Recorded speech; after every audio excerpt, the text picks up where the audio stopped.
हरे कृष्णा। आज की इस क्लास में सभी भक्तों का स्वागत है। हम कीर्तन से स्टार्ट करेंगे। जय राधा माधव कुंज बिहारी,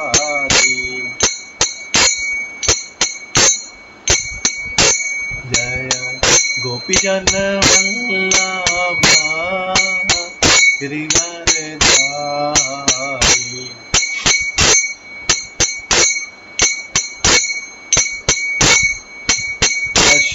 यशोदानंदन व्रज जनरंजन,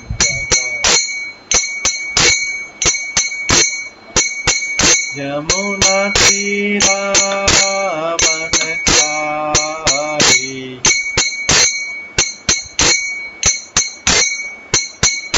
जय राधा माधव कुंज बिहारी।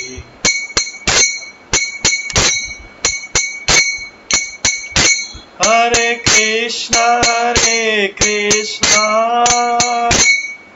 कृष्णा हरे हरे, हरे राम राम राम राम हरे हरे।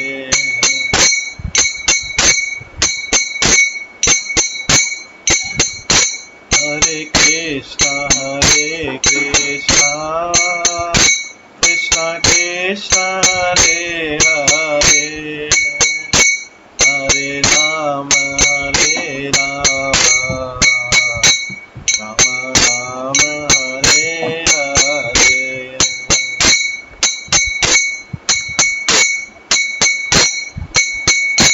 हरे कृष्णा कृष्णा कृष्णा हरे हरे, हरे राम राम राम हरे हरे।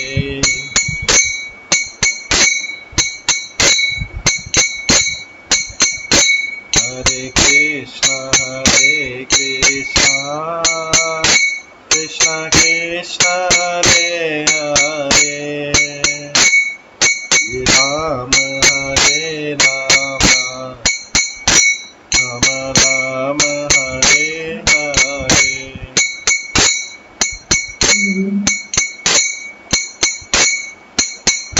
हरे कृष्णा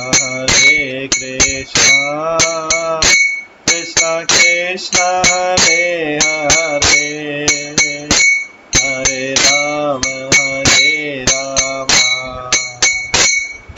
राम हरे हरे। हरे कृष्णा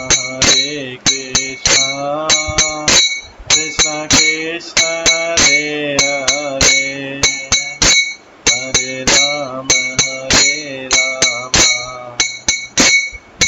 राम हरे हरे।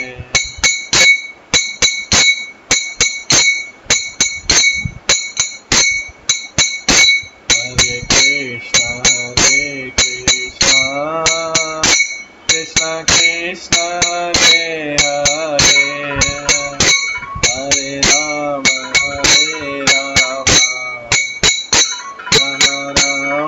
हरे हरे।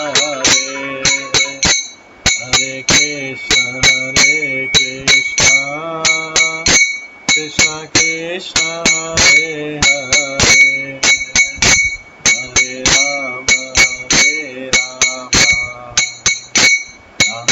राम हरे हरे। हरे कृष्णा कृष्णा कृष्णा हरे हरे, हरे राम राम हरे हरे। हरे कृष्णा कृष्णा कृष्णा हरे हरे, हरे राम राम हरे हरे। जय राधा गोविंद राधे, जय राधा माधव राधा माधव राधे। जय गौरनिताय जय गौरनिताय गौरनिताय जय गौरनिताय। जय जय प्रभुपाद प्रभुपाद प्रभुपाद जय जय प्रभुपाद। निताय गौर हरि बोल हरि बोल हरि बोल निताय गौर हरि बोल निताय गौर प्रेमानंदे हरि हरि बोल।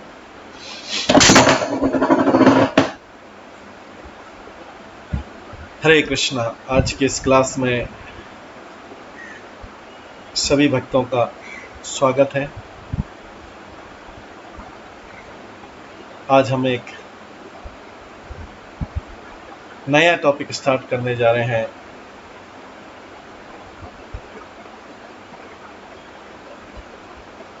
जो है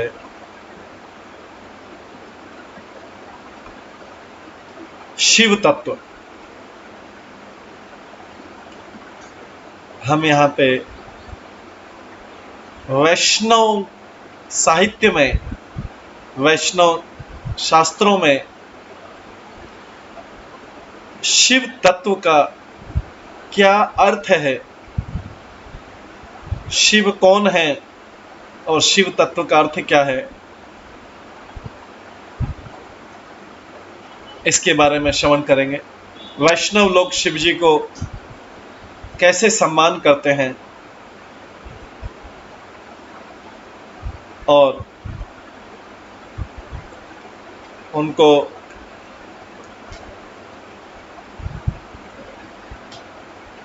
भगवान के संबंध में, कृष्ण या विष्णु के संबंध में शिव जी को किस प्रकार समझते हैं, इसका हम आज वर्णन श्रवण करेंगे शिव तत्व का।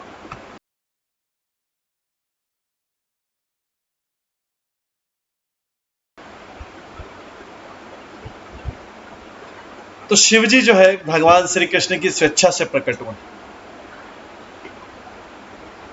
मनुष्य जीवन के परम लक्ष्य और भगवान से संबंध जानने के लिए शिव तत्व का ज्ञान अति आवश्यक है।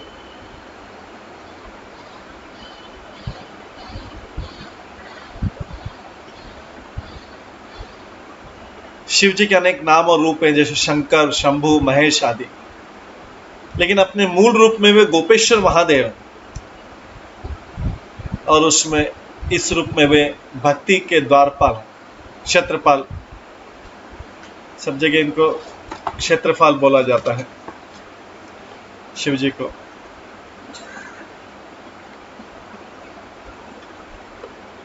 जैसे निम्न गानाम यथा गंगा देवानाम अच्युत यथा वैष्णवानाम यथा शंभु पुराणानाम इदम तथा। शास्त्रों में 12वें स्कंद, श्रीमद् भागवतम के 12वें स्कंद के 13वें अध्याय वर्णन किया गया। निम्न गानाम यथा गंगा, जैसे समुद्र की जानिब बहने वाली नदियों में गंगा श्रेष्ठ है। देवानाम अच्युत, देवताओं में जैसे अच्युत भगवान है। वैष्णवानाम यथा शंभु, वैसे वैष्णव में शंभु है। और पुराणानाम इदम यथा, पुराणों में श्रीमद् भागवतम पुराण। तो अपने मूल रूप में वे गोपेश्वर महादेव और इस रूप में भक्ति के द्वारपाल। इसलिए हम देखते हैं कि हम वृंदावन भी जाते हैं तो हमें अश्लेश्वर महादेव, गोपेश्वर महादेव, भूतेश्वर महादेव,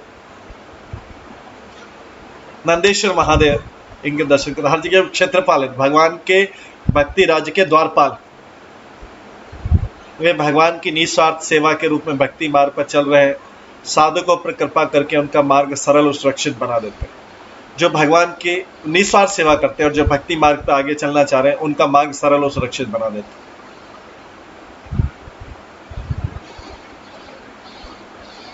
शिव तत्व जो हम डिस्कस करें आज, शिव तत्व के रहस्य का उद्घाटन करके हम शिव जी की कृपा और सहनशीलता के गुणों को उजागर कर रहे हैं।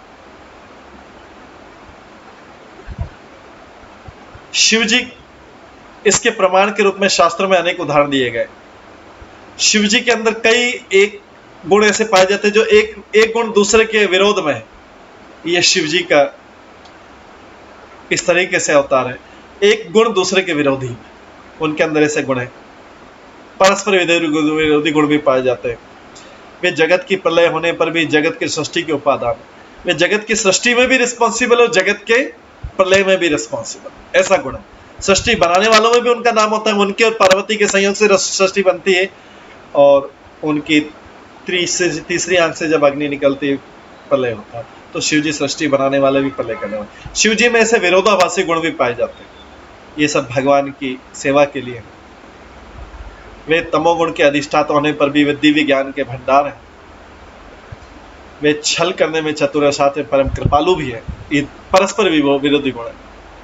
भूत प्रेत पिशाच आदि उनके परिकर, उनके पार्षद होने पर, उनके साथ होने पर भी बड़े बड़े देवता और भक्ति भी उनके संग की अभिलाषा करते हैं। हालांकि शिव जी के परिकर में भूत पिशाच ये होते हैं, लेकिन बड़े बड़े देवता और भक्त लोग भी उनके संग की अभिलाषा करते हैं, क्योंकि वो परम वैष्णव भी। यहाँ तक कि स्वयं भगवान श्री कृष्ण का संग भी प्राप्त करते हैं। ये शिव जी का विशेष चरित्र है। इसलिए हम डिस्कस करें कि हम वैष्णव लोग शिव जी को कैसे समझें।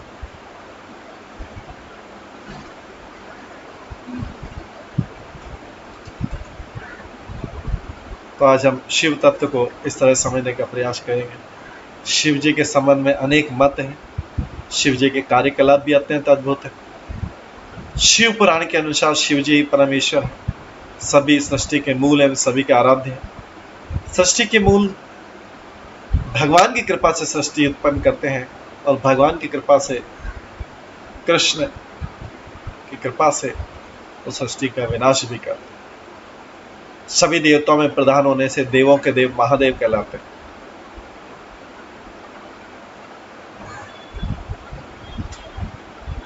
शिव का अर्थ क्या है?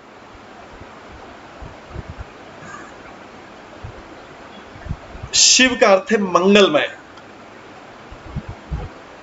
शिव का अर्थ है मंगलमय। शिव व इन दो अक्षरों का नाम एक बार भी उच्चारण करने से मनुष्य के समस्त पाप धुल जाते हैं। उसी प्रकार जैसे नारायण के नाम लेने से व्यक्ति वैकुंठ धाम, भगवान के धाम पहुंचता है, शिव का नाम लेने से पाप धुल जाते हैं। लेकिन इन अक्षरों का नाम पूर्ण श्रद्धा के साथ में लेना। शिव जी में हम देखते हैं कि विरोधी गुणों का मिक्स है। एक तरफ वे शरीर में चिता की भस्म लगाते हैं, जली हुई जो देह रहती है शमशान घाट की, उसकी भस्म को लगाते हैं। गले में नर मुंडों की माला पहनते हैं और सर्पों के आभूषण से सुशोभित रहते हैं, और शमशान जैसे अपवित्र स्थान पर निवास करते हैं। परंतु दूसरी तरफ ब्रह्मा आदि देवता भी उनके चरणों को नवाते हैं, उनके चरणों पे अपना सिर नवाते हैं। बड़े बड़े भक्त और ब्रह्मा जी और बड़े बड़े देवता उनके चरणों में शीश करते। एक तरफ वो शमशान में रहते, दूसरी तरफ इस तरीके का। शिव जी थोड़े से प्रयास से अतिशीघ्र प्रसन्न हो जाते हैं।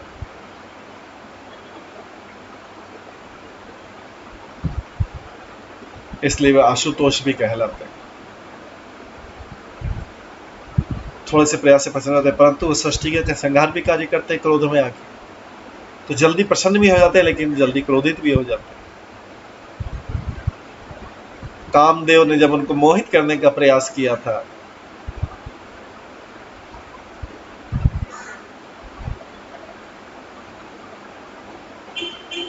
तो उसे भस्म कर दिया उन्होंने।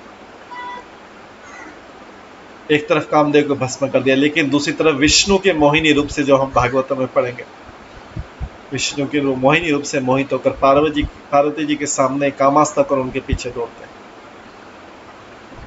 कहा भगवान श्री राम की शक्ति सीता जी को चुराने वाले, रावण को वरदान देने वाले, उन्हें चंद्रहास और खड़ग देने वाले, और कहा श्री रामचंद्र जी के परम भक्त हनुमान के रूप में सब समय उनकी सेवा करते रहे। हनुमान में भी शिव जी का अंश। तो कितना विरोधाभास, उनमें दोनों गुण है, सृष्टि को बनाते भी और बिगाड़ने वाला भी। एक तरफ नरमुंडों की माला पहनते हैं, शमशान घाट में रहते हैं, दूसरी तरफ देवता और बड़े बड़े उनके सिर चरणों में मस्तक नवाते हैं।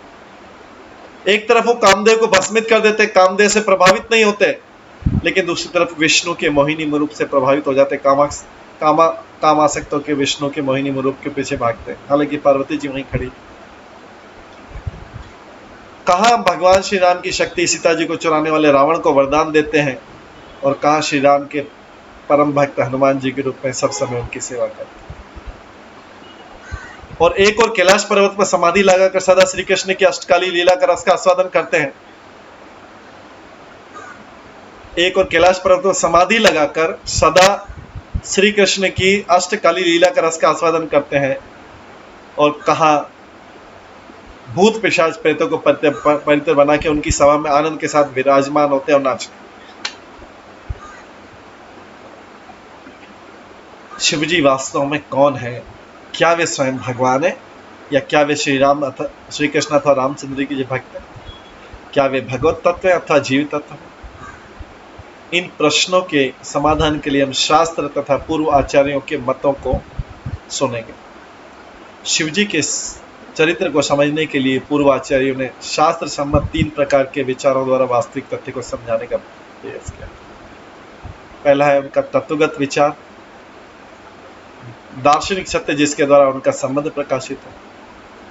दूसरा है ऐश्वर्यगत विचार, जिनके द्वारा उनके संबंध का ज्ञान श्री राम और श्री कृष्ण की लीलाओं, ऐश्वर्यपूर्ण लीलाओं के द्वारा जाना जाता है। तीसरा नरवत विचार, ऐसा विचार जो उनके संबंध का ज्ञान श्री राम और श्री कृष्ण की मधुर नरवत लीलाओं के द्वारा होता है। तो श्री कृष्ण के शिव जी के बारे में 3 विचार है। पहला तत्वगत विचार, शिव जी को समझने के लिए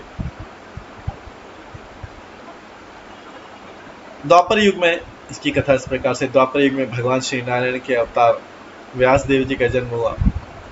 एक दिन सूर्यास्त के समय सरस्वती नदी के तट पर बैठे थे तथा भूत तथा भविष्य सभी को जानने वाले व्यास देव जी ने देखा कि समय के प्रभाव से प्रत्येक युग में धर्म और भौतिक वस्तुओं का ह्रास हो रहा है। कलयुग में लोगों की आयु प्राय कम हो जाती है, उनकी बुद्धि साजन भजन में नहीं लगती है, लोग श्रद्धाहीन और आलसी हो जाते हैं, और भाग्य तो मंद होता ही है, और उनकी बुद्धि कर्तव्य का निर्णय नहीं कर पाती। लोगों की ऐसी दुर्दशा देखकर व्यास जी ने विचार किया कि सभी वर्णाश्रम वालों का कल्याण कैसे हो।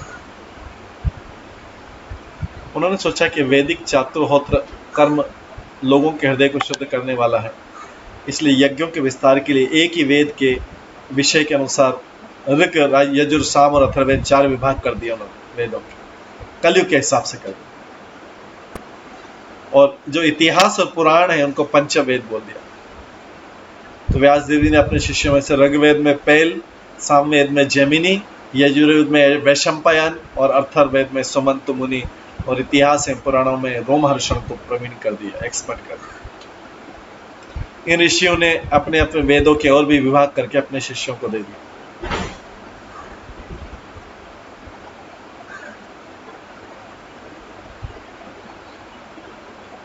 कम बुद्धिमान व्यक्तियों पर भी कृपा करने के लिए भगवान व्यास जी ने ऐसा किया जिससे वेदों को धारण कर सके।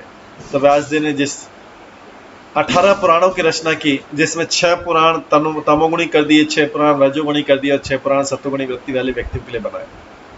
सत्वगुणी पुराण में श्री विष्णु को, रजोगुणी पुराण में ब्रह्मा जी को और तमोगुणी पुराण में शिव जी को सर्वश्रेष्ठ घोषित करके उनका गुणगान कर दिया, जिससे व्यक्ति जो पुराण पढ़ रहा है उसकी पूरी श्रद्धा उसमें है। व्यास जी ने ऐसा इसलिए किया क्योंकि गुण के अनुसार व्यक्ति की वैसी श्रद्धा पूजा विधि में रुचि होती है।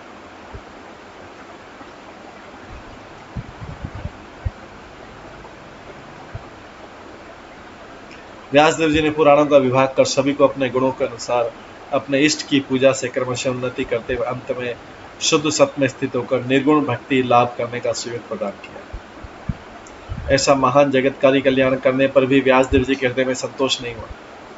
एक दिन खिन्न मन से वे अपने आश्रम में बैठे हुए थे, तभी उनके गुरु श्री नारद जी वहां उपस्थित हुए। उन्हें देखकर व्यास देव जी ने नारद जी को बैठने का आसन देकर उनकी विधिवत पूजा की। ये सब भागवत में आ रहा। नारद जी ने कहा, आपने इतना महत् कार्य संपन्न किया और ब्रह्म तत्व को भी अच्छी तरह से विचार करके समझ लिया, तो आप अकृतार्थ की भांति अपने विषय में शोक क्यों कर रहे? नारद जी ने पूछा, व्यास जी कि आप शोक क्यों कर रहे? व्यास जी ने कहा, श्री गुरुदेव, आपने मेरे विषय में जो कुछ भी कहा वो ठीक है, परंतु मेरा मन संतुष्ट नहीं है और मैं इसका कारण भी नहीं समझ पा रहा हूं। आप तो समस्त गोपनीय रहस्य को जानते हैं, व्यासदेव जी बोल रहे हैं नारद मुनि से। जब नारद मुनि ने पूछा कि आपने सारे वेद पुराण सब कुछ लिख दिया, फिर भी शोक क्यों हो रहा है? व्यासदेव जी बोले, गुरुदेव मेरे विषय में जो कुछ आपने समझा वो ठीक है, मेरा मन संतुष्ट नहीं, मैं इसका कारण नहीं समझ पा रहा हूँ। आप तो सब गोपनीय रहस्य को जानते हैं, क्योंकि आप जगदीश्वर की भली भांति उपासना की है आपने। जगदीश्वर मतलब भगवान नारायण की तो उपासना की आपने। आप सर्वत्र विचरण करते हैं और योग बल से प्राणवायु के समान सबके अंतःकरण के साक्षी भी हैं। भजन के द्वारा परब्रह्म और व्रत के नियमों के द्वारा शब्द भ्रम में पारंगत होकर भी मैं जो अभाव अनुभव कर रहा हूं, उसका कारण आप ही बतलाइए मुझे। व्यासदेव जी अपने गुरु नारद मुनि से पूछते हैं। फिर नारद मुनि बोलते हैं, हे महर्षि, आपने परम भगवान श्री कृष्ण की परम पवित्र लोक मंगलकारी लीला कथाओं और उनकी महिमा का स्पष्ट रूप से कहीं भी वर्णन नहीं किया पुराणों, वेदों में, पुराणों में आपने भगवान की महिमा का स्पष्ट रूप से कहीं भी वर्णन नहीं किया। ऐसी भगवत लीला कथाओं के कीर्तन के अतिरिक्त केवल धर्म तथा ज्ञान के अनुशीलन से भगवान संतुष्ट नहीं होते। ऐसे धर्म और ज्ञान को मैं सदैव असंपूर्ण समझता हूँ। आपने धर्म, अर्थ, काम, मोक्ष इन चारों को प्रधान पुरुषार्थों के रूप में जैसा वर्णन किया है, वैसा भगवान वासुदेव की यशस्वी कथाओं का प्रधान रूप से कहीं भी वर्णन नहीं किया। आप इसलिए वासना शून्य ज्ञान को, जो मुक्ति को प्रदान करने वाला है, यदि भक्ति से रहित तो उसकी शोभा नहीं रहती। फिर साधन और सिद्ध अवस्था दोनों में जो सदा ही अमंगल रूप है ज्ञान, वो कर्म कर्म किस प्रकार का शोभा पा सकता है? संसारी लोग तो स्वाभाविक रूप से विषयों में लिप्त रहते हैं। धर्म के नाम पर आपने उन्हें निंदित, पशु हिंसा, नशा आदि से काम करने की आज्ञा दे दी है वेदों में। तो व्यासदेव जी को बोल रहे हैं नारद मुनि। वे लोग तो, कलयुग के लोग तो इसी को मुख्य धर्म में रूप ले लेंगे और शास्त्रों में वर्णित निषेधों की उपेक्षा करके पाप के भागी होंगे। आपने जो वेदों में कर्मकांड लिख दिया। हे महाभाग व्यास जी, आपकी दृष्टि अमोघ है। अमोघ मतलब पाप रहित है। आप सत्यपरायण, दृढ़वत है। समस्त जीवों के कल्याण के लिए विशेष रूप से भगवान के मधुर लीला का वर्णन कीजिए, जिससे सुनकर वे भगवत परायण हो जाए। विद्वानों का यह मत है कि समस्त तपस्या, वेदाध्ययन, यज्ञ अनुष्ठान, स्वाध्याय, ज्ञान एवं दान का ये प्रयोजन है कि उत्तम श्लोक भगवान श्री कृष्ण के गुणों और लीलाओं में मति लगा ली जाए। अपने परमाद्य गुरुदेव श्री नारद जी से अपने असंतोष का कारण जानकर व्यासदेव जी समाधि ले ली उन्होंने। मतलब अब समाधि ली, थोड़ी देर के ध्यान लगाया उन्होंने। समाधि में भगवान के मधुर लीलाओं का दर्शन किया और परमहंसों की संहिता श्रीमद् भागवतम में इनका वर्णन किया। इसके श्रवण मात्र से भगवान श्री कृष्ण के प्रति प्रेम में भक्ति हो जाती है, जिससे जीव के शोक, मोह और भय नष्ट हो जाते हैं। इसलिए व्यासदेव जी ने श्रीमद् भागवतम को समस्त वेद, उपनिषद, पुराणों का परिपक्व फल कहा। जैसा कि पहले कहा गया, व्यासदेव जी ने अन्य अन्य पुराणों में शिव, ब्रह्मा और विष्णु की महिमा को परम आराध्य के रूप में वर्णन किया है। 6 ऐसा करके 18 पुराणों को 3 भागों में बांटा और शिव जी की, ब्रह्मा जी की, विष्णु की महिमा की। तो शिव पुराण में शिव जी को श्रेष्ठ बताया है। क्यों? जिससे क्या है कि जो लोग शिव तमोगुण में है, शिव पुराण पढ़ेंगे तो एटलीस्ट शिव जी का फेथ, शिव जी के ऊपर उनका फेथ, श्रद्धा बनी रहेगी। अंत में वो जब समझेंगे, आगे बढ़ेंगे, तो उनको पता लगेगा पूर्ण परमेश्वर भगवान, पूर्ण पुरुषोत्तम भगवान कौन।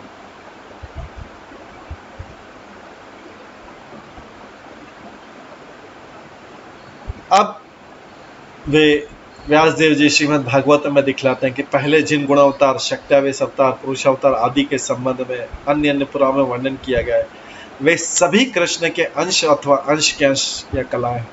अब व्यासदेव जी पूरा ज्ञान दे रहे हैं और श्री कृष्ण ही स्वयं भगवान है, पूर्ण पुरुषोत्तम भगवान। एते चांशा कला पुंसम कृष्ण स्तु भगवान स्वयं इंद्रियारि व्याकुलम लोकम रघियन्ति दिव्य। श्रीमद् भागवतम के पहले स्कंद का 3रे अध्याय का 28वां श्लोक। अब ये श्री कृष्ण के अवतार आगे चलते हैं, क्योंकि हम शिव जी की कथा सुन रहे थे। श्री कृष्ण के जो अंश अवतार हैं, एक सदाशिव है और सदाशिव के अंश अवतार कैलाश निवासी शिव है। कैलाश में जो शिवजी निवास करते हैं वो सदाशिव के अंश। और सदाशिव किसके अंश से? भगवान के अंश।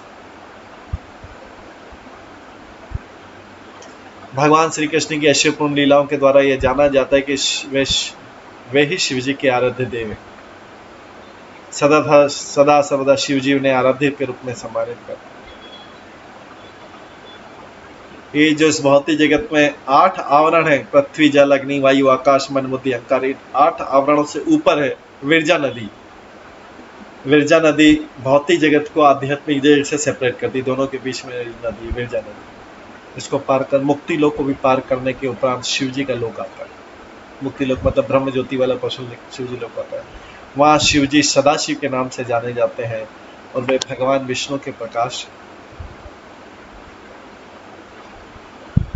शिव तत्व को ब्रह्म संहिता में वर्णित दूध और दही के उदाहरण के द्वारा समझा जा सकता है। दही दूध का परिवर्तित रूप, तो दूध से दही धारण किया जा सकता है, लेकिन दही से दूध बन नहीं सकता। ऐसे विष्णु से शिव बनते हैं, शिव से विष्णु नहीं। तो दही, दूध से दही बनाने के लिए दूध में खटाई डालना पड़ती है। उसी प्रकार भगवान कृष्ण कुछ कार्य संपन्न करने के लिए शंभु या शिव जी का रूप धारण करते हैं, थोड़ी खटाई डालते हैं, शिव जी का रूप धारण होता है।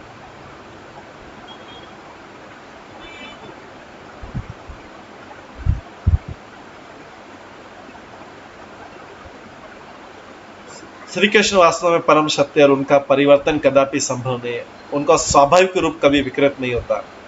ठीक उसी प्रकार जैसे एक चिंतामणि अपने स्वामी की इच्छा के अनुसार अनेक वस्तु को प्रकट कर सकती है, परंतु उसका मूल रूप और स्वभाव ऐसा ही। चिंतामणि से कई चीजों को सोना या हीरे जवाहरात में बदला जा सकता है, लेकिन इसका मतलब ये नहीं कि चिंतामणि चेंज हो जाए। चिंतामणि वही की वजह, उसके टच से दूसरी चीजें में मणि बन जाती। इन सब वस्तुओं का स्वभाव पहले जैसा ही रहता है।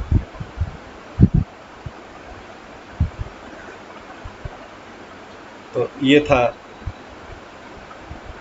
इसके बाद आगे है ऐश्वर्यगत विचार। समस्त प्रमाणों के अनुसार हम देखते हैं कि श्री कृष्ण ही भगवान है, शिव जी उनके प्रकाश। भगवान इस धराधाम पर अवतरित होकर अनेक प्रकार की अलौकिक लीलाएं करके अपना ऐश्वर्य प्रकाशित करते हैं। शिव जी भगवान की लीलाओं में सहयोग करते। किस प्रकार सहयोग करते हैं? शिव जी भगवान श्री कृष्ण के अत्यंत प्रिय भक्त हैं। इसी कारण से वे भगवान की ऐसी सेवा करते हैं जो और कोई नहीं कर पाता। जिस समय देवता और दानव अमृत पाने के लिए क्षीर सागर मंथन कर रहे थे, तो सर्वप्रथम सागर से भयंकर हलाल विष निकला, जिसके प्रभाव से संपूर्ण विश्व जलने लगा। देवतागण श्री कृष्ण की शरण में पहुंचे और श्री कृष्ण ने उन्हें शिव जी के पास जाने का आदेश दिया।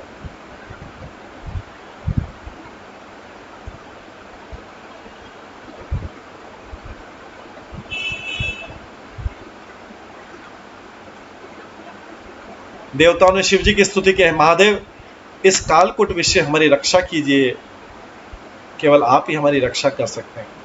भगवान शिव ने विश्व की रक्षा के लिए उस विष को अपने मुख में रख लिया, परंतु उसे निगलने से पहले विचार करने लगे, सोचने लगे श्री कृष्ण तो मेरे हृदय में विराजमान, इस विष से उन्हें असुविधा होगी। यह विचार कर उन्होंने विष को अपने कंठ में रख लिया, जिससे उनका कंठ जल गया, उसका रंग नीला हो गया। भगवान की इस अद्भुत सेवा और उनके करके उनका रूप और बढ़ गया और उनका नाम एक और बढ़ गया, नीलकंठ। इन लीलाओं में शिव जी की जो लीला, इन लीलाओं में यह भी देखा जाता है कि कभी कभी शिव जी रावण, जयद्रथ, बाणासुर, शाल्व आदि भगवान अथवा उनके भक्तों के विरोधियों को वरदान देकर शक्ति प्रदान करते। तो कई बार मन में प्रश्न आता है, रावण, जयद्रथ, बाणासुर, शाल्व आदि को भगवान के विरोधी, भक्तों के विरोधी, उनको भी वरदान दे देते हैं और उनका पक्ष लेते हैं और श्री कृष्ण से घोर वैर मोल ले लेते हैं। कभी कभी वृकासुर जैसे असुरों को ऐसा वर देते हैं जिससे स्वयं संकट में पड़ जाते हैं और फिर भगवान की शरण लेते हैं, परंतु ये सब भगवान की लीला की पुष्टि के लिए करते हैं और यथार्थ में सब असुरों के साथ छल ही करते हैं।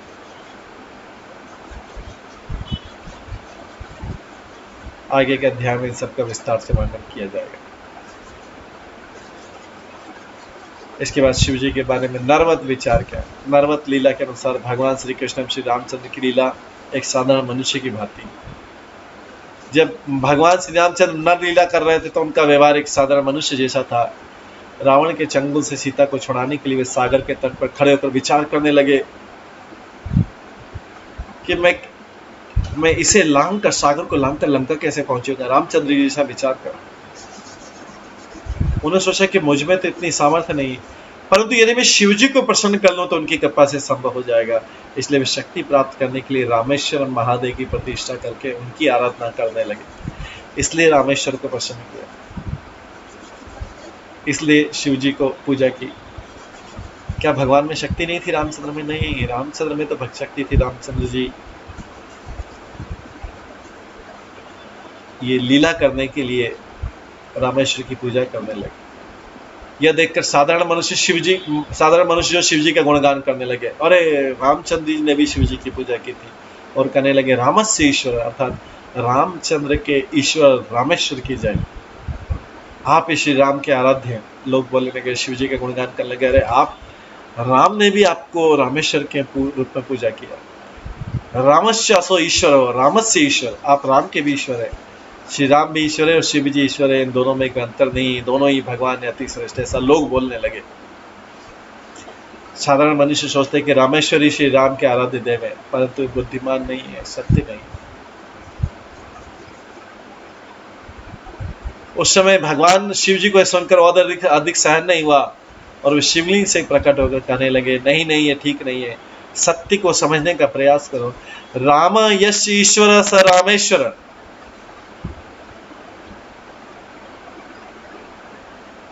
भगवान राम ही जिसके ईश्वर हैं वही रामेश्वर है। श्री राम ही मेरे प्रभु और मैं उनका नित्य दास हूं।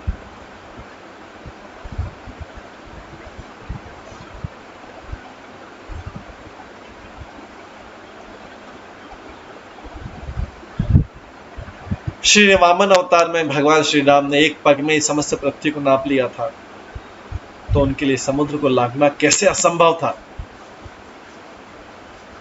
यह सब वे जगत में अपने प्रिय भक्त शिव जी की महिमा को स्थापित करने के लिए कर रहे हैं, क्योंकि भक्त वत्सल भक्तों से प्रेम भगवान का एक महान गुण।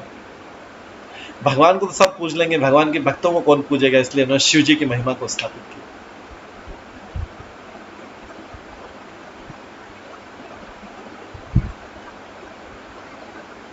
इस प्रकार भगवान श्री कृष्ण की बाल्य लीलाओं में भी देखा जाता है कि वे सदा अपने माता पिता पर सब प्रकार से निर्भर हैं और वे ही उनका पालन पोषण करते हैं। शिव जी उनकी ऐसी मधुर लीलाओं को आस्वादन करने के लिए गोकुल में आते हैं और भगवान श्री कृष्ण को नरवत लीला के रूप में आने का आशीर्वाद देते हैं।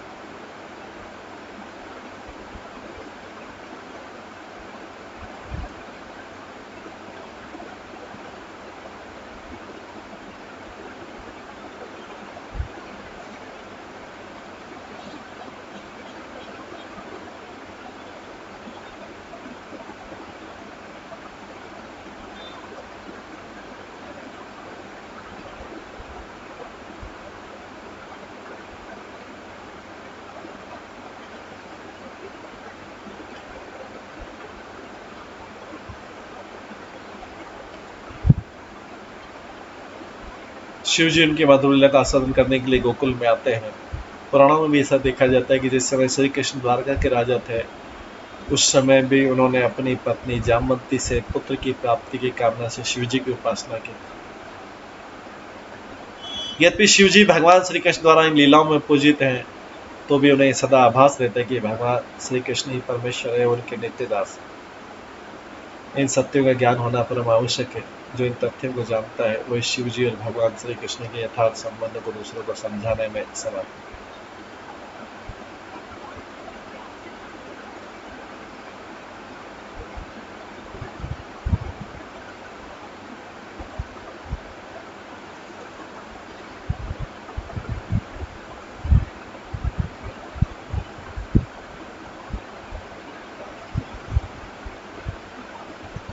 ये शिव जी की लीला है पहले अध्याय में। दूसरे अध्याय में शिव जी देखते हैं असुरों को वरदान क्यों देते हैं। और कैसे देते हैं। एक समय नारद जी भगवान श्री कृष्ण के सर्वश्रेष्ठ भक्ति की खोज में निकले। अनेक भक्तों से मिलने के पश्चात और उन्हें परखने के पश्चात वे शिवलोक में पहुंचे। शिवजी के दर्शन करके उनकी महिमा का गुणगान करने लगे और बोला, आप भगवान श्री कृष्ण के अत्यंत प्रिय हैं। इतना ही नहीं, आप स्वयं उनके प्रकाश हैं, उनसे अभिन्न हैं और मुक्ति के साथ साथ आप कृष्ण प्रेम देने में भी समर्थ हैं।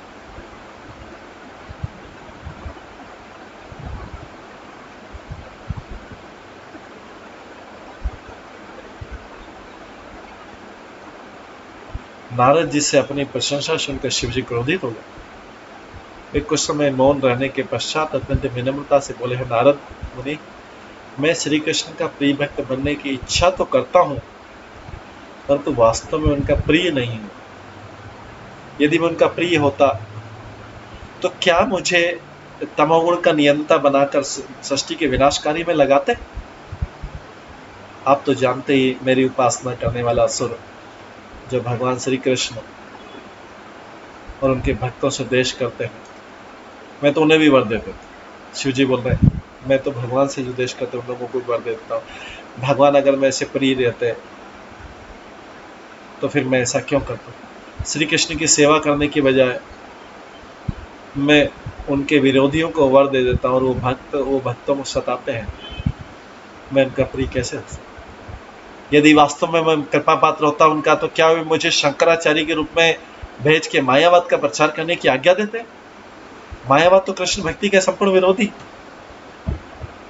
यद्यपि यहाँ शिवजी इस प्रकार कर रहे हैं, परंतु वास्तव में सत्य यही है कि श्री कृष्ण उन्हें शंकराचार्य के रूप में अवतरित होने का दायित्व इसलिए सौंपा क्योंकि शिवजी भगवान के अति प्रिय और यह कार्य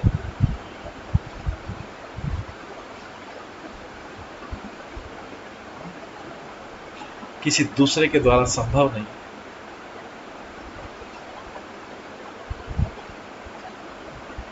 उस समय बहुत से लोगों ने केवल स्वार्थ सिद्धि के लिए भगवान की पूजा अर्चना आरंभ कर दी थी और वे सोचते थे कि भगवान पूजा अर्चना से प्रसन्न होकर भगवान की समस्त सांसारिक इच्छाएं पूरी कर देंगे। वे भगवान की पूजा केवल अपनी वासना पूर्ति के लिए करते थे, न कि भगवान की सेवा के लिए। तो भगवान श्री कृष्ण ने विचार किया कि तो अत्यंत गंभीर स्थिति। तब उन्होंने शिवजी को आदेश दिला के बोला कि इस प्रकार की ढोंगी भक्त जगत में उत्पात मचाएंगे, ऐसे तत्वों को इसलिए मुझसे और इस प्रकार के ढोंगी भक्त जगत में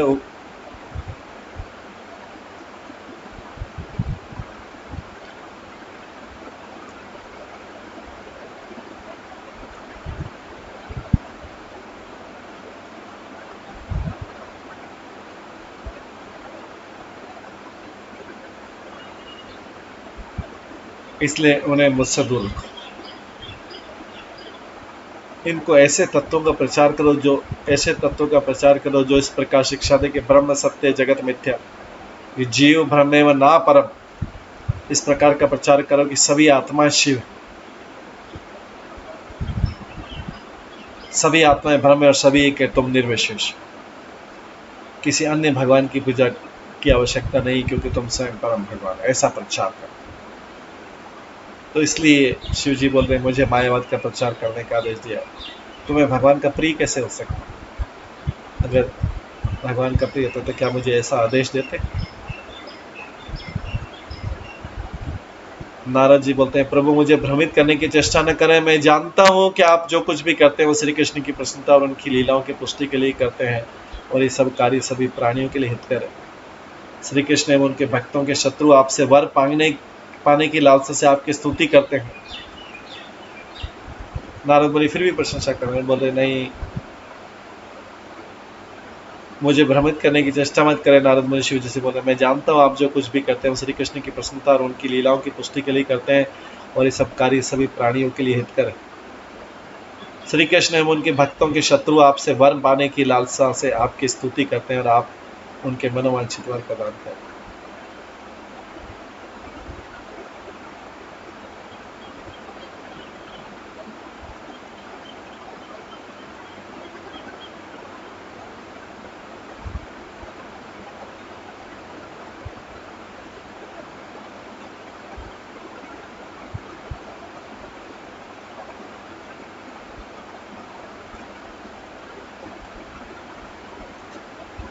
श्री कृष्ण उनके भक्तों के शत्रु आपसे वर पाने की लालसा से आपकी स्तुति करते हैं और आप उनको उनके मनोवांछित वर उन्हें प्रदान करते हैं, परंतु ये वर अंत में मांगने वाले पर ही भारी पड़ते हैं।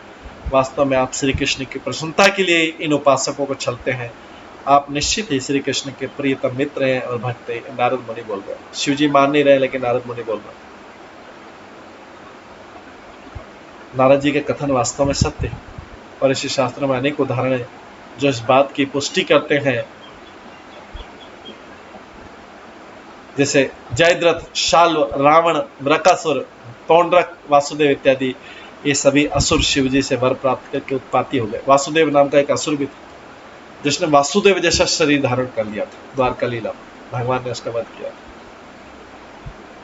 ये सभी असुर शिव जी से वर प्राप्त कर उत्पत्ति हो गए, परंतु अंत में सभी भगवान श्री कृष्ण तथा श्री रामचंद्र के हाथों परास्त हुए अथवा मारे।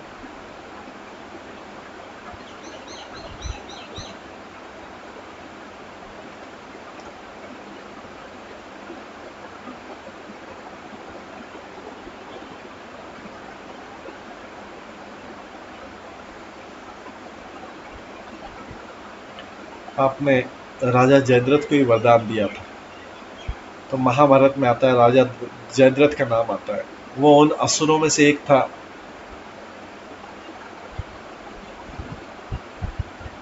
जिन्होंने चतुराई से अपना मनोवांछित वर शिव जी से प्राप्त किया।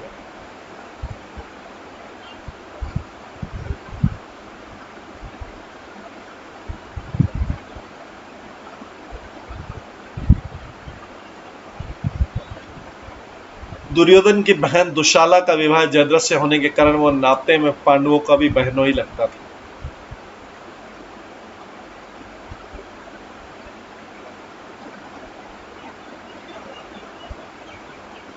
पांडवों के वनवास में रहते समय एक समय जयद्रथ ने द्रौपदी को अपनी रानी बनाने की इच्छा से उसका अपहरण करने की चेष्टा की। जैसे ही बलपूर्वक उसे रथ पर बैठाने लगा, द्रौपदी उसकी भर्त्सना करने लगी, बोली, मैं पांडवों की धर्म पत्नी, मुझे छोड़ दो, अन्यथा वे तुम्हें पकड़ कर तुम्हारा वध कर देंगे। लेकिन अपने बल के गर्व में चूर होकर जयद्रथ ने द्रौपदी के शब्द अनसुने कर दिए थे और बलपूर्वक उसे अपने रथ में बैठा कर ले जाने लगे। नारद जी ने जयद्रथ को द्रौपदी का अपहरण करते ले जाते देखा तो वे तुरंत पांडवों के पास आए और कहा, आप यहाँ पे सुखपूर्वक बैठे हैं और मैंने अभी अभी जयद्रथ को अपने रथ में द्रौपदी का हरण करते ले जाते देखा और वो जोर जोर से विलाप करके रो रही थी। यह सुनते भीम और अर्जुन ने तुरंत जयद्रथ का पीछा किया। भीम अपने रथ से उतरकर जयद्रथ के घोड़ों से भी अधिक वेग से दौड़े और अर्जुन ने भी अपने बाणों से उसके रथ के चारों ओर आग लगा दी, जिससे उसके घोड़े आगे नहीं बढ़ सके। इस प्रकार जयद्रथ के लिए सभी मार्ग अवरुद्ध हो गए और उसे बंदी बनाकर भीम ने अपनी गदा से उस पर प्रहार किया। तत्पश्चात उसे रस्सी से बांधकर रथ के साथ घसीटते हुए लाकर युधिष्ठिर के चरणों में डाल दिया। भीम ने कहा, मैं जयद्रथ को प्राण दंड दूंगा, कृपया मुझे इसकी अनुमति दीजिए। अर्जुन ने भी कहा, इसने बहुत जघन्य अपराध किया था, इसे प्राण दंड मिलना चाहिए। महाराज युधिष्ठिर ने विचार किया, इसने द्रौपदी के प्रति अपराध किया, इसलिए उस विषय में उसका भी विचार भी तो जानना चाहिए। जब जयद्रथ को द्रौपदी के सामने लाया गया तो द्रौपदी के हृदय में दया आ गई। वो बोली, इसे मत मारो, क्षमा कर दो, ये हमारा बहनों ही है। यदि आप इसे प्राण दंड देंगे तो हमारी इकलौती बहन विधवा हो जाएगी और जीवन भर रोएगी और विलाप करेगी। तब भीम और अर्जुन श्री कृष्ण के पास गए और पूछने लगे कि उन्हें अब क्या करना चाहिए।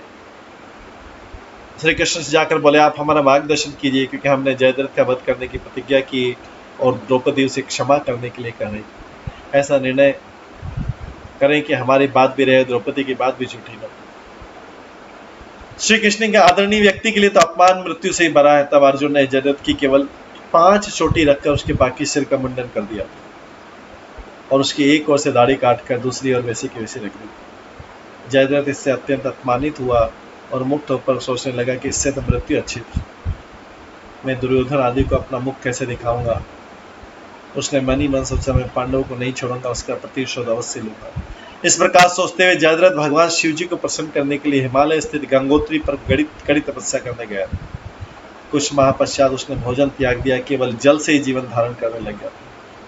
केवल उसके बाद फिर केवल वायु पर ही जीवन धारण कर रहा था। इतने पर भी शिव जी प्रकट नहीं हुए, तो समझते शारीरिक क्रियाओं को भी छोड़कर प्राण त्यागने वाला था कि शिव जी उसकी तपस्या से प्रसन्न होकर उसे वरदान के लिए प्रकट।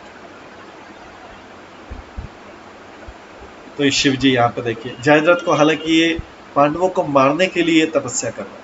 शिव जी की तपस्या की तो शिव जी प्रकट हुए, वरदान देने के लिए प्रकट हुए। जयद्रथ ने कहा, मैं पांडवों से प्रतिशोध लेना चाहता हूँ क्योंकि उन्होंने मेरा बहुत अपमान किया है। मैं उन सबको युद्ध में पराजित करके उनका वध करना चाहता हूँ। शिव जी बोले, मैं तुम्हें यह वर दे सकता हूँ कि तुम 4 पांडवों युधिष्ठिर, भीम, नकुल और सहदेव को पराजित कर सकोगे, किंतु अर्जुन को परास्त करने की तुम्हारी अभिलाषा पूर्ण नहीं होगी। जयद्रथ ने कहा, यदि आप मुझे मेरा मनोवांछित प्रदान नहीं करना चाहते तो यही वर दीजिए कि न तो अर्जुन और न ही कोई मेरा वध कर सके। भगवान शिव बोले, मैं तुम्हें एक वर दे सकता हूँ, यदि कोई तुम्हारा व्यक्ति तुम्हारा सिर जो है तुम्हारे धड़ से अलग कर दे, जितनी बार अलग करेगा वो उतनी बार जुड़ जाएगा, मैं ये वरदान दूं।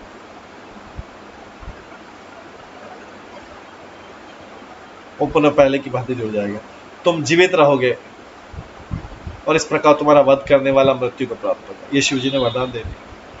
तुम्हारी मृत्यु लेकिन तभी होगी जब तुम्हारा कटा हुआ सिर तुम्हारे पिता स्वयं अपने हाथों से पृथ्वी पर फेंक दें।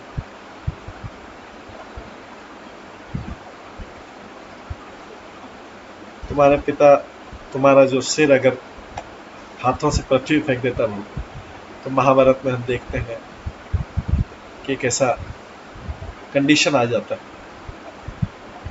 जयद्रथ ये बार शिवजी से वर पाकर फूला नहीं समाया और इस सोच कर के वर स्वीकार कर लिया कि मेरे पिता तो कभी ऐसा नहीं करेंगे कि मेरा सिर उनके पास जाए और नीचे फेंक दें, ऐसा नहीं करेंगे, निश्चित होकर वापस लौट आए। भगवान की लीला कैसी होती है, जब कुरुक्षेत्र में युद्ध प्रारंभ हुआ तो जयद्रथ ने पांडवों के विरोधी दुर्योधन की ओर से युद्ध किया। युद्ध के मध्य अर्जुन के लाडले बेटे और भगवान श्री कृष्ण के भांजे अभिमन्यु के वध के दिन संध्या के समय जयद्रथ के पिताजी आविष्ट होकर सूर्यदेव को जल अर्पण कर रहे थे।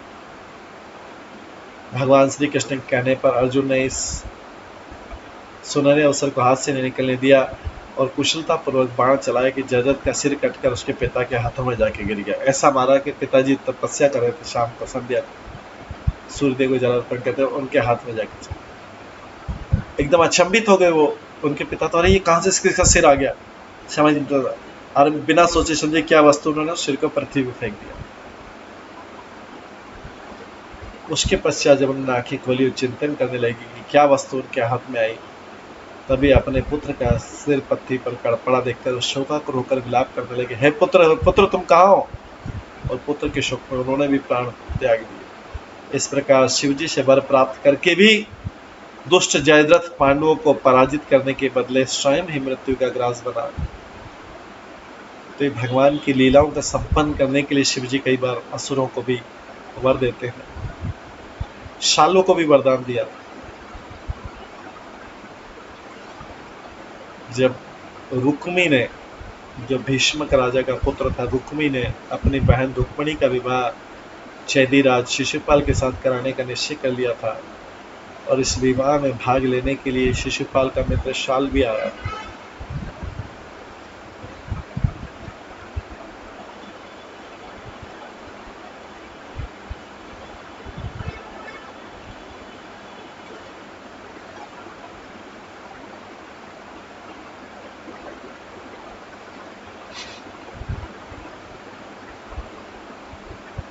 पर रुक्मणी जी तो श्री कृष्ण से विवाह करना चाहती थी, इसलिए रात ही रात बिना किसी के कान में भनक पड़े रुक्मणी ने एक ब्राह्मण के द्वारा संदेश भेजा दिया कि भगवान कृष्ण के स्वयं आकर उनका अपहरण कर। रुक्मणी का संदेश पाकर श्री कृष्ण क्षण काल भी विलंब न करके तुरंत रथ पर सवार होकर विदर्भ देश पहुंच गए। विवाह के दिन प्रातः काल में रुक्मणी अंतःपुर से निकलकर देवी भगवानी के दर्शनों के लिए पैदल चली और उनकी रक्षा के लिए चारों ओर सशस्त्र सैनिक चल रहे। सखियों और माताओं से घिरी हुई मौन थी, बहुत धीरे धीरे चल रही थी। सभी लोग सोच रहे थे कि विवाह की घड़ी आने वाली है, इसलिए रुक्मणी आनंद के मारे शर्माती और सकुचाती हुई धीरे धीरे चल रही। मंदिर पहुंचकर देवी को प्रणाम करके उन्होंने मनी मन भगवती से प्रार्थना की, है अंबिका माता, आप ऐसा आशीर्वाद दीजिए कि बिना किसी कठिनाई के मेरी अभिलाषा पूर्ण हो जाए और भगवान कृष्ण मेरे पति हों। भगवान श्री कृष्ण की आतुरता से प्रतीक्षा करते हुए श्री कृष्ण रुक्मणी जी मंदिर से अपने महल की ओर धीरे धीरे पैदल चलने लगी। उसी समय उन्हें भगवान श्री कृष्ण के दर्शन हुए और भगवान श्री कृष्ण ने सभी राजाओं को देखते देखते और रुक्मणी को अपने बल पर बिठा लिया, जैसे सियारों के बीच में से सिंह जो है सियारों के बीच में अपना भाग ले जाए, वैसे ही भगवान श्री कृष्ण रुक्मणी जी को लेकर चल दिए। उन्होंने रोकने के लिए एकत्रित राजाओं ने अस्त्र शस्त्र उठाकर उन पर आक्रमण तो अवश्य किया, परंतु भगवान श्री कृष्ण ने अपने बाणों से उन्हें सेना को बुरी तरह परास्त कर दिया और शिशुपाल, जरासंध आदि सभी राजा युद्ध से पीठ दिखाकर भाग खड़े। इस प्रकार भगवान श्री कृष्ण रुक्मणी जी को द्वारका ले आए और उनसे वैदिक रीति के अनुसार विवाह किया। तो इधर हारे हुए सभी राजा सभा में एकत्रित हुए और विचार करने लगे कि इस पराजय का बदला कैसे लिया जाए। उसी समय सभा में शालों ने सभी राजाओं के समक्ष प्रतीक्षा की कि मैं अपने पराक्रम के बल पर शीघ्र ही पृथ्वी को यदुवंश विहीन कर दूंगा। यदुवंशों का वध करने की शक्ति प्राप्त करने की इच्छा से दैत्य शालों ने भी भगवान शिव जी की शरण ग्रहण की। उसने कड़ी तपस्या की। वो प्रतिदिन मुट्ठी भर केवल राख का सेवन करता था, ऐश खाली राख का। 1 वर्ष की कड़ी तपस्या के बाद शिव जी प्रसन्न हुए, उसे वर मांगने का। शालों ने भगवान शिव से वायुयान मांगने की, ऐसा एरोप्लेन मांगने की इच्छा प्रकट की। उसमें था कि वो वायुयान मेरे मन के अनुरूप कार्य करे, स्वर्ग अर्थात जिस स्थान पर किसी स्थान में जाने की इच्छा करो वो मुझे वहां पहुंचा दे। ग्रीष्म ऋतु में वो शीतल और शीतल ऋतु में गर्म हो। यदि 2 व्यक्ति यात्रा करना चाहे तो छोटा हो जाए, और यदि हजारों लाखों व्यक्ति के साथ यात्रा करना चाहो तो उसके अनुसार विशाल बन जाए। देवता, असुर, मनुष्य, गंधर्व, नाग आदि किसी के द्वारा कभी नष्ट नहीं हो, और वो सभी अस्त्रों शस्त्रों से युक्त हो। भगवान शिव ने उसकी इच्छा पूर्ण की और शालों ने मय दानव की सहायता से ऐसा एक मायावी वायुयान तैयार करके द्वारका पर आक्रमण कर दिया। शालों ने स्वयं आकाश से और उसके सैनिकों ने भूमि से आक्रमण किया। द्वारका की रक्षा के लिए प्रद्युम्न के नेतृत्व में यदुवंशियों ने युद्ध में भाग लिया, परंतु वे शालू को पराजित नहीं कर सके। अंततः भगवान कृष्ण स्वतः युद्ध भूमि में आए। दोनों ओर से घमासान युद्ध हुआ। शालू अपनी मायावी कला का प्रदर्शन करने लगा, कभी प्रकट होता, कभी छुप जाता अपने वायुयान में जो शिवजी ने दिया था। श्री कृष्ण ने अपने बाणों से और गदा से उस विमान को तोड़फोड़ कर दिया। तब शालू विमान से कूद कर नीचे आकर युद्ध करने लगा। अंत में श्री कृष्ण ने अपने सुदर्शन चक्र से उसके दैत्य का सिर धड़ से अलग कर दिया और उसके प्राण पकड़ उड़ गए। इस प्रकार भगवान श्री कृष्ण ने शालू को मुक्ति प्रदान की। तो ये हम देखते हैं कि शिव जी के वरदान पाने पर भी, शिव जी का वरदान पाने पर भी शाल भगवान ने शालू को मार दिया, मुक्ति प्रदान की। शिव जी का वरदान में उनकी रक्षा नहीं कर सका।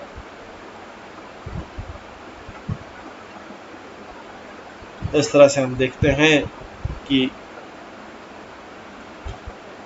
शिव तत्व के बारे में कि शिव जी वरदान देते लेकिन भगवान फिर भी युद्ध करके उसको मुक्त कर देते। तो शिव जी इसीलिए नारद मुनि से बोल रहे मेरी प्रशंसा मत करो।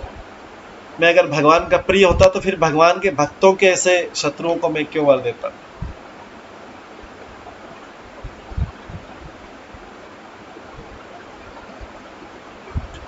नारद मुनि बोले नहीं, भगवान की ऐसी लीला रहती है, भगवान आपके द्वारा लीला कराते हैं, इसलिए ऐसा होता है। भगवान आपके द्वारा लीला करवाते हैं। इस तरह से शिव तत्व को, शिव तत्व क्या है? शिव जी भगवान के ही गुणावतारे और भगवान की आज्ञा से ही उनको ऐसे कई कार्य करने पड़ते हैं जो कार्य और कोई नहीं करता। जैसे उनको शंकराचार्य बन के आके यहाँ पे मायावाद का प्रचार करना पड़ता है, जिससे जो लोग उनके भगवान में पूरी श्रद्धा नहीं, वो लोग भगवान के पास नहीं जाए। भगवान जैसे चाहते, विश्वपान उन्होंने किया, भगवान की इच्छा से किया। इस तरह शिव तत्व है। हम उसको वैष्णव में शिव तत्व कैसा होता है, शिव जी को कैसा सम्मान करना चाहिए, हम इस शिव तत्व का जो हम कर रहे हैं, क्लास स्टार्ट किए, इसमें समझने का प्रयास कर। और भी शिव जी के उदाहरण हैं, कैसे उनको शिव तत्व को हम समझ सकते हैं, ये कल की क्लास में बाकी हम श्रवण करेंगे। शिव जी ने कैसे ब्राह्मण को, कैसे रावण को कैसे वरदान दिया, आगे सबको कैसे वरदान दिया, और किस तरह भगवान के फेवर में ही काम करते हैं सारा के सारा। इस शिव तत्व को हम आगे की क्लास में भी पूरा समझने का प्रयास करेंगे, क्योंकि वैष्णवों को शिव जी को समझना बहुत जरूरी। वैष्णव नाम यथा शंभु, वैष्णव में शंभु सबसे श्रेष्ठ है, लेकिन शिव जी भगवान नहीं है। ठीक है, तो आज की क्लास को हम यहीं पे विराम देते हैं, समय होने वाला है।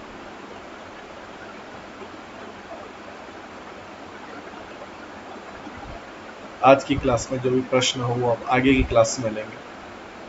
आज की क्लास को यहीं विराम देते हैं। सभी भक्तों का बहुत बहुत धन्यवाद। सभी भक्तों के लिए एक बार हरे कृष्ण महामंत्र का जप करते हैं।